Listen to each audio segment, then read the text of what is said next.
Lives of our Saints. Today our church celebrates the feast day of St. Paul of Constantinople. The following are some details of his life and works. St. Paul was born in Thessalonica, and he came to be known as St. Paul of Constantinople because of his long association with the Patriarchate of the Byzantine capital and his stubborn stand against the elements of Constantinople with which he was at odds over the theory of Arianism.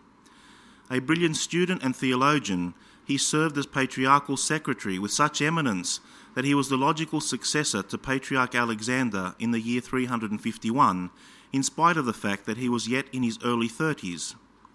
As patriarch, he challenged the theory of Arianism with his full authority, defying even the Emperor Constantius, who had publicly acknowledged his acceptance of Arianism. This defiance proved costly, and the venerated patriarch was humbled by being exiled by the emperor, who in turn made patriarch the Arian Eusebius. The Christian world was thrown into a turmoil with this wretched expression of royal displeasure, and in the ensuing ideological conflict, the passions of the community were brought to such a feverish pitch that in the interest of the public good, and for his own personal safety, Paul fled to Rome, there to meet none other than Athanasius, who had been deposed as Patriarch of Alexandria. In Rome, Paul and Athanasius conferred over a period of many months in search of answers not only to the threat of Arianism, but also to the many other burning issues that were ravaging the Eastern Church but had not yet reached into the Western Church. Some months after Paul and Athanasius had sought refuge in Rome, the brother of the emperor, known as Constans, threatened Constantius with a reprisal, and the latter acceded to the restoration of the two exiles to their proper patriarchal thrones. Their return was short-lived, however, because with the death of Constans, the reigning emperor Constantius once again removed Paul, who this time sought refuge in the ancient cultural centre of Cappadocia, never to return to his Patriarchate of Constantinople.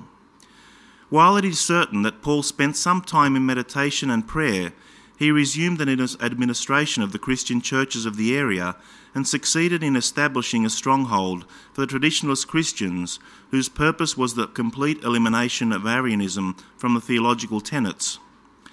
Paul's successful forays against the heresy of Arianism infuriated its adherents to the degree that they plotted the death of a fellow Christian. Inconceivable as it may seem, one radical minority group of Christians hatched an assassination plot that ranks as the lowest point of shameful behaviour in Christian history. As Paul was preparing to celebrate the Divine Liturgy, he was set upon and murdered by a handful of Arian madmen, virtually sacrificing himself upon the altar of his own church for having defended the faith. This infamous incident touched off such a wave of protest against Arianism that it never again posed a threat to Christian belief. St. Paul died for Christ on the 6th of November 361.